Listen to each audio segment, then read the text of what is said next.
네, 저는 오늘 여러분들과 함께 하나님의 때라고 하는 말씀의 제목으로 함께 은혜의 말씀을 나누고자 합니다. 오늘 본문의 말씀도 우리가 이 말씀을 좀 이해하기 위해서는요, 그때 당시에 이스라엘 민족들이 어떻게 남과 북으로 갈라졌는지 그런 어떤 시대적 배경들을 우리가 조금 먼저 알아봐야 하는데요. 출애굽 이후에 가나안에 정착한 그 유대 민족들은 초대 왕이었던 사울 왕 그리고 다윗, 솔로몬 시대를 지나면서 이제 그 이후로 남과 북으로 갈라지는 분열 왕국 시대를 거치게 돼요. 분열 왕국 시대를 맞이하게 되는데요. 여기에는 솔로몬과 그의 아들 르호보암의 책임이 아주 결정적이었어요. 왜냐하면 솔로몬이 죽고 르호보암이 왕위를 이어가면서 르호보암은 북쪽 지역의 지파들을 아주 강압적으로 통치하려 했습니다. 따라서 이제 여러 장로들과 이런 그 위에 있는 사람들이 르호보암에게 이렇게 강압적으로 정치를 하지 마라 이런 요구를 했지만 르호보암은 오히려 그 요구를 거절하고 내가 내 아버지 왕이었던 솔로몬 왕보다 더 강력하게 더 강압적으로 정치를 펼치겠다라는 선언을 하게 되는 거죠. 결국 북쪽 지파들은 남쪽과 선을 긋게 되고요. 솔로몬의 유능한 신하였던 여로보암이라고 하는 왕, 그 사람을 왕으로 세우게 됩니다. 그것이 결국 남북 분열의 시작이 되었어요. 그런 상태가 수백 년간 계속되었고 결국 북이스라엘은 아수르에 의해서 멸망을 먼저 당했고요. 그리고 예루살렘을 중심으로 아주 작은 나라로 명맥을 유지하던 남유다 역시도 결국 바벨론에 의해서 587년 멸망당하게 되는 거죠. 이스라엘이 이 남과 북으로의 분열과 그런 상태가 지속된 데는 나름대로의 이유가 있어요.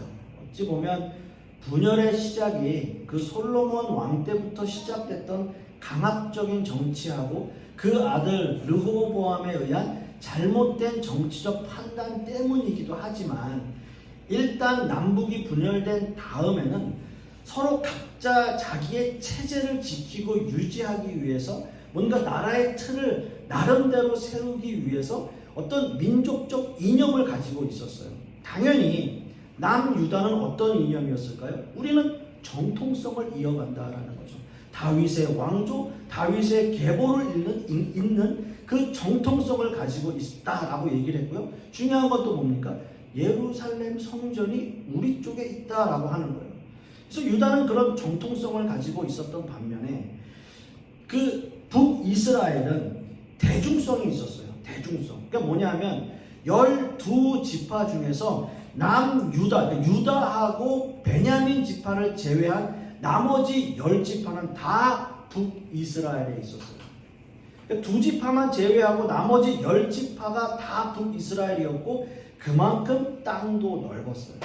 넓은 지역을 가지고 있었고 나름대로 우리는 대중성을 가지고 있어서 우리는 누구나 다 포용하겠다 라고 하는 이야기를 하면서 나름대로 두 체제를 이어가기 위해서 그런 정체성을 가지고 있었다는 거죠.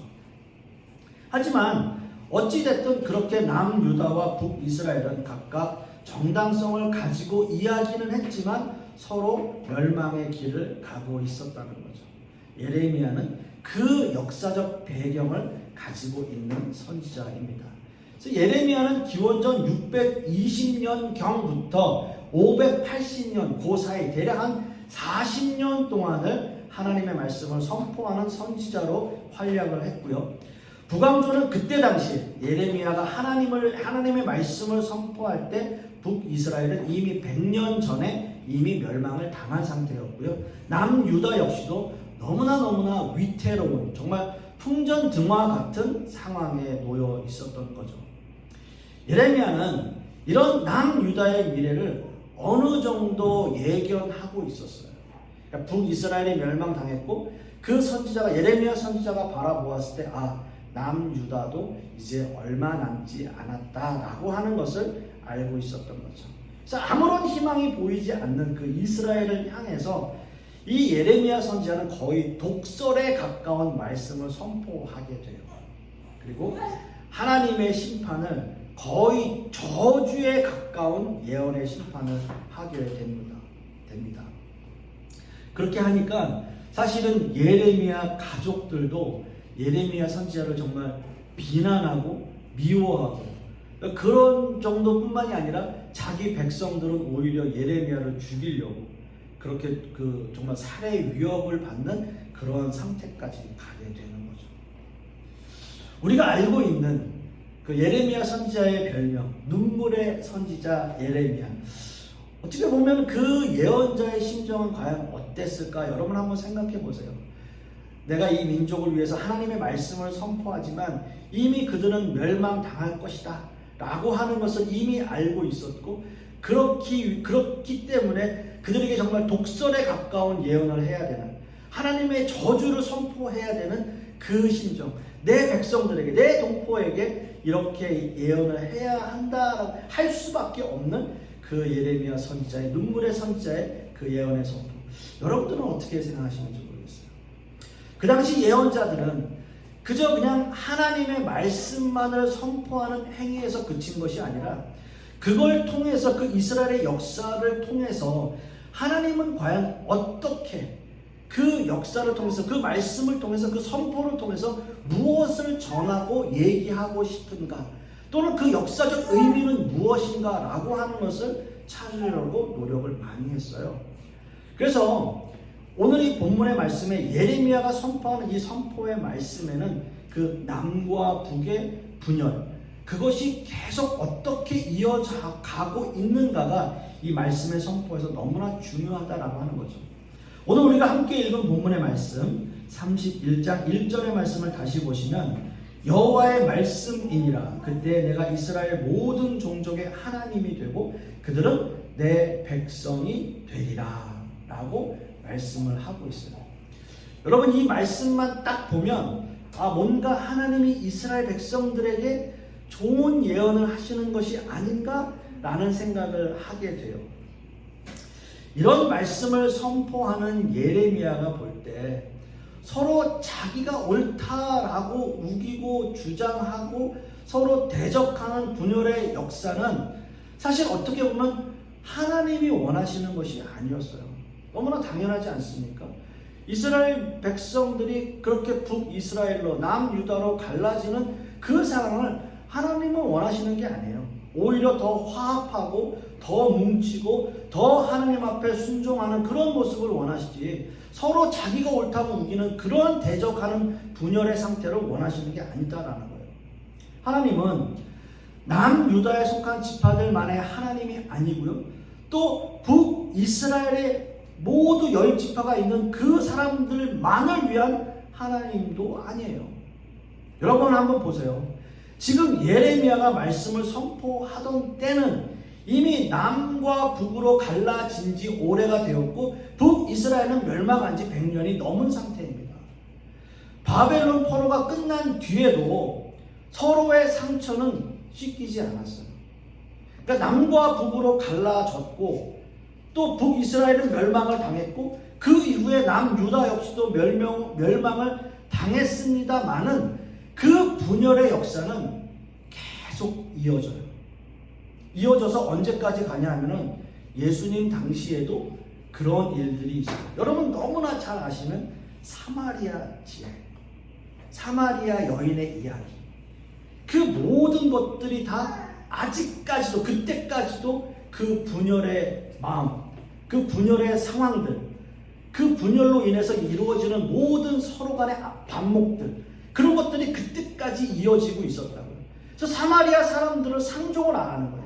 사마리아 사람들을 동족으로 여기지 않고 그들을 무시하고 살았어요. 그 분열의 역사가, 그 분열의 영이 계속 이어지고 있는 거예요. 몇백 년 동안은. 그래서 예레미야 선지자는 이렇게 말씀을 선포합니다. 2절 말씀을 보면 여호와께서 이같이 말씀하시리라 칼에서 벗어난 백성이 광야에서 은혜를 입었나니 곧 내가 이스라엘로 안식을 얻게 하러 갈 때라 라고 말씀을 하고 있어요. 자, 이 본문에서 가리키는 역사적 배경, 칼에서 벗어난 그 의미는 출애굽을 의미해요. 출애굽. 그리고 출애굽 이후에는 뭡니까? 광야 사건이에요. 출애굽은 아무도 생각할 수 없었던 민족 해방의 역사예요. 이스라엘 백성들이 종살이하고 있는 그 애굽에서 벗어나는 해방의 시간. 이스라엘 백성들에게는 너무나 중요한 시간이었고요. 이스라엘 백성들에게는 정말로 자유라고 하는 것이 얻어진 그 시대, 바로 출애굽입니다. 그리고 이스라엘의 12지파만 있었던 게 아니에요. 같이 함께 했던 여러 주변의 나라 이 사람들도, 함께 탈출한 사람들은 같은 사람으로 취급을 받았어요. 모두에게 열려져 있었어요. 그리고 어떤 사람들에게도 열려져 있었어요. 출애굽은요. 거기에 지역 갈등이 없었고요. 남과 북의 이념 자체도 개입할 여지가 없었어요. 모든 게 다 자유였어요. 게다가 광야는 제일 중요한 게 뭘까요? 살아남는 거예요. 광야에서는 살아남는 것, 생존이 가장 중요한 의미를 가지고 있습니다. 물론 그 광야에서도 여러 가지 갈등이 있었죠. 하나님 앞에 마실 물 달라고 막 소리치고 서로 싸우기도 하고 다투기도 하고, 그런 상황들이 그들에게 그때까지도 있긴 했지만 어찌됐든 하나님께서 그들에게 약속하신 건 뭐냐? 생존이야. 너희는 살 수 있어. 애굽을 벗어났어도 살 수 있어. 만나와 메추라기는 뭐예요? 약속이에요. 약속. 약속을 상징하고 있어요. 출애굽과 만나 사건은 이스라엘의 생존과 연관된 사건입니다. 그래서 이 사건 모두를 가리켜서 은혜라고 말해요. 그 사건 안에 들어있는 것이 바로 은혜를 받는 겁니다. 여러분, 우리의 인생에서도 광야라고 하는 것은 바로 은혜예요. 광야에는 생존이 보장되는 거잖아요. 생존이 약속되는 거잖아요. 그게 바로 광야이고 은혜라고 하는 겁니다. 지금 예레미야 시대의 사람들에게 출애굽과 광야의 기억은 사실은 희미해졌습니다. 이런 시대에도 아무도 하나님이 행하신 출애굽과 광야와 만나를, 그 은혜를 기억하는 사람은 없었어요. 하지만 예레미야는 달랐죠. 그는 과거의 구원의 역사를 통해서 하나님께서 이스라엘 민족을 다시 세우실 것이다, 그 이스라엘 민족을 다시 세우실 것이라는 확신을 가지고 있었어요. 그래서 4절 말씀에 이렇게 이야기합니다. 처녀 이스라엘아, 네가 다시 너를 세우리니 내가 세움을 입을 것이요 내가 다시 소고를 들고 즐거워하는 자들과 함께 춤추며 나오리라 라고 말씀하고 있고요. 이어서 5절과 6절 말씀을 통해서도 내가 다시 사마리아 산들의 포도나무들을 심되 심는 자가 그 열매를 따기 시작하리라. 에브라임 산 위에서 파수꾼이 외치는 날이 있을 것이라. 이르기를 너희는 일어나라, 우리가 시온에 올라가서 우리 하나님 여호와께로 나아가자 하리라 라고 말씀해요. 이 본문의 말씀에서 예레미야는 두 지명을 언급하는데요. 하나는 사마리아입니다. 사마리아 산에 포도나무를 심게 될 것이고 그 열매를 먹게 될 것이다. 평화로운 일상이 다시 너에게 시작될 것이고 그것을 약속하고 있다. 그리고 다른 하나는 예루살렘에서 가까운 에브라임이에요. 에브라임 산 위에서 파수꾼이 하나님 여호와께 나아가고자 외치게 된다라고 하는 거죠. 결국은 사마리아는 북이스라엘 지역을 의미하고 에브라임은 남유다 지역을 의미해요. 여러분, 이 말씀이 왜 놀라운 말씀이냐라고 하는 거죠. 왜 이 말씀이 놀라운 말씀이고 왜 이 말씀이 예레미야의 그런 영성을 보여주고 있느냐라고 하는 거죠. 예레미야는요, 뭔가 알고 있었어요. 하나님이 어떻게 그들을 구원하실 것인가 명확히 알고 있었던 거예요. 그러니까 남왕조, 북왕조의 멸망이라는 이 상황 속에서 그 얘기를 하는 거예요. 너희가 소고치고 노래하고 춤추게 되는 날이 너희에게 올 것이다. 그것이 약속이다. 하나님께서 반드시 그렇게 하실 것이다 라는 메시지를 선포하고 있는 거예요. 그 하나님의 때가 너희에게 반드시 올 것이다 라고 하는 거죠.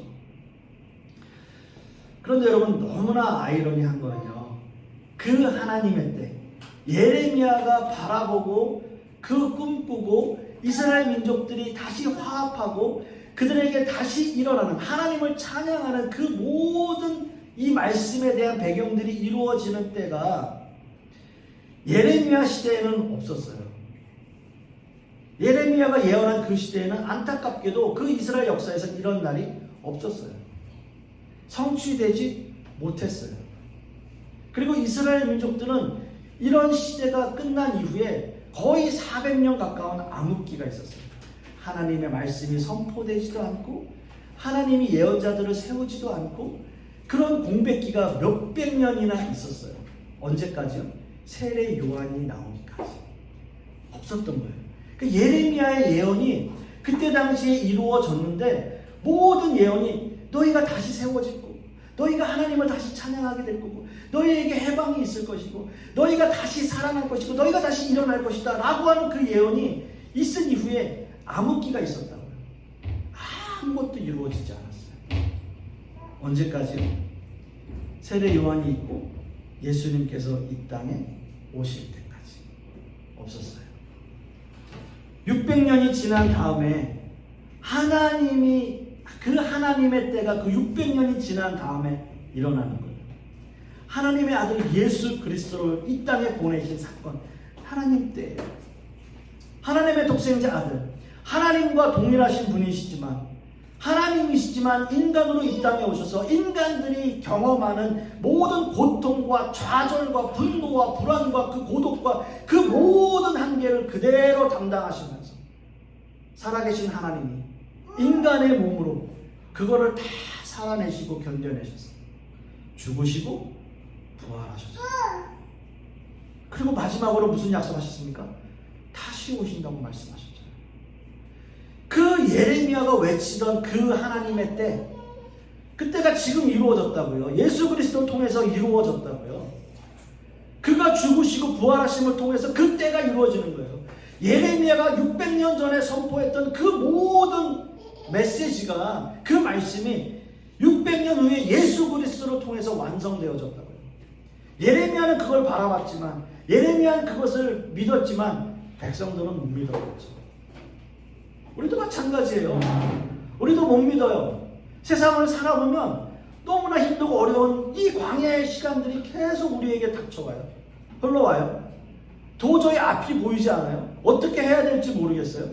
그런데 예수 그리스도가 이 땅에 오신 것처럼 그때는 반드시 온다고요. 예언자들이 그렇게 선포했어요. 예언자들이 그렇게 말씀했어요. 말씀을 맺습니다. 사랑하는 성도 여러분, 우리의 인생을 종종 광야에 비유하죠. 우리는 다 광야 같은 인생을 살아가요. 광야는 너무너무 힘들고 어렵지만 그래도 우리에게 힘이 되고 우리에게 능력이 되는 것은 하나님께서 생존을 보장하시고 약속하셨잖아요. 만나와 메추라기를 허락하셨잖아요. 광야에서. 그거는 뭐냐? 우리의 생존을 보장해 주신다는 거예요. 보장해 주신다는 거예요. 물론 하나님의 때가 그 예레미야 시대보다 600년 뒤에 예수 그리스도를 통해서 완성되어지지만 그 하나님의 때가 먼 미래의 사건처럼 우리에게 느껴지지만 그래도 생존은 보장되잖아요. 그래도 생존이 보장되는 삶을 살아가잖아요. 그리고 그 하나님의 때를 바라보면 우리가 살아가는 하루하루 어떻게 견뎌야 할지는 내가 감당하는 거죠. 우리가 감당하는 거죠. 그걸 바라보며 사는 거예요. 그래서 광야는 은혜예요. 그래서 예레미야도 광야를 얘기하면서 그 은혜를 기억하라고 얘기하는 거예요. 여러분, 우리가 힘들고 어려운 광야 시대를 살아가고 있지만 그 은혜를 기억하고 누리시는 저와 여러분 되실 수 있기를 간절히 소망하겠습니다. 기도하겠습니다. 아버지 하나님 감사합니다. 오늘 예레미야 말씀을 통해서 우리가 생각하고 기억하는 것은 하나님의 때 참 힘들고 어려운 그 시간을 바라보는 것. 우리가 광야 인생을 살아가면 힘들고 어렵지만 하나님의 때를 바라보며 우리가 은혜를 늘 생각하며 간구하는 우리의 인생의 모습이 될 수 있도록 역사하여 주시옵소서. 오늘 이 말씀을 통해서 우리가 또 한 주간 힘 얻어 살게 하여 주시옵시고 또 한 주간 하나님의 은혜를 경험하는 시간이 될 수 있도록 역사하여 주시옵소서. 이 모든 말씀 우리 주 예수 그리스도의 이름으로 기도하옵고 이제는 우리 주 예수 그리스도의 은혜와 아버지 하나님의 극진하신 사랑과 성령님의 내주 교통하심이 오늘 말씀을 통해서 우리의 광야의 인생이지만 하나님의 은혜를 생각하고 또 하나님의 은혜를 경험하기를 소망하는 우리 하나님의 백성들 머리 위에, 그 자녀들 위에, 그 사업과 직장 위에, 그리고 풍요로운 교회 위에 이제부터 영원토록 함께 있을지어다. 아멘.